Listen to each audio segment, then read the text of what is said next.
Some of you watching these videos have been treated horribly, abused, shunned, shamed, rejected, bullied.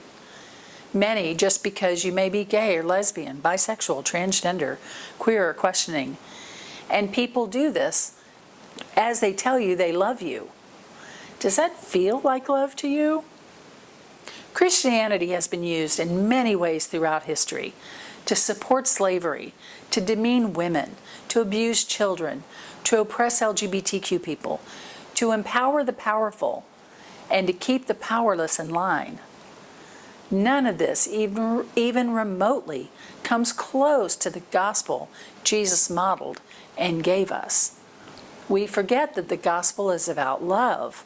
Love is the gospel. Our job is to love, and by that Jesus meant something that actually feels like love, not some kind of convoluted love that feels like hate, but it's actually love if you just look at it that way. When Jesus said love your neighbor, he meant be kind to them, include them, feed them, visit them, take care of them, honor them, care for them when they're hurt, even give them a cup of cold water if that's what's needed. Jesus did not mean kick them out, nag them about sin, judge them, condemn them, exclude them, tell others to exclude them, barely tolerate them while in your heart you can't even stand them. Tell them you can't be with them, deny their place in the church, or deny them their basic civil human rights. That feels more like hate. God is love, and God's love feels like love, even if God is correcting you. God has corrected me many times, and it's always felt like love. If you say you love God but hate your neighbor, then you're a liar. 1 John 4:20. I write this because we seem to have forgotten that we get things turned around and do the opposite of what Jesus told us to do. There's a verse in Isaiah 5.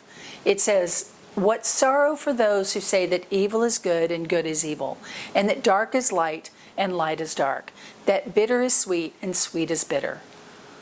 What sorrow for those who are wise in their own eyes and think themselves so clever." Christians who are not affirming use that verse as an indictment against acceptance of the LGBTQ community, but it's just the opposite. To be anti-gay is an assault on true Christianity. I fully affirm and accept because of my faith, not in spite of it.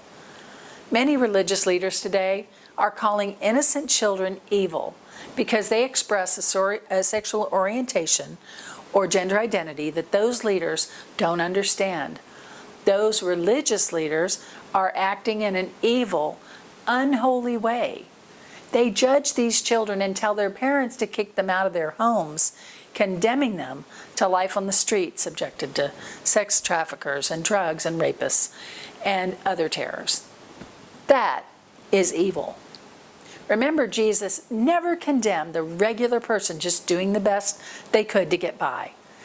Philip said to the Ethiopian eunuch, a sexual nonconformist of color, he said, "I see no reason why you can't be baptized."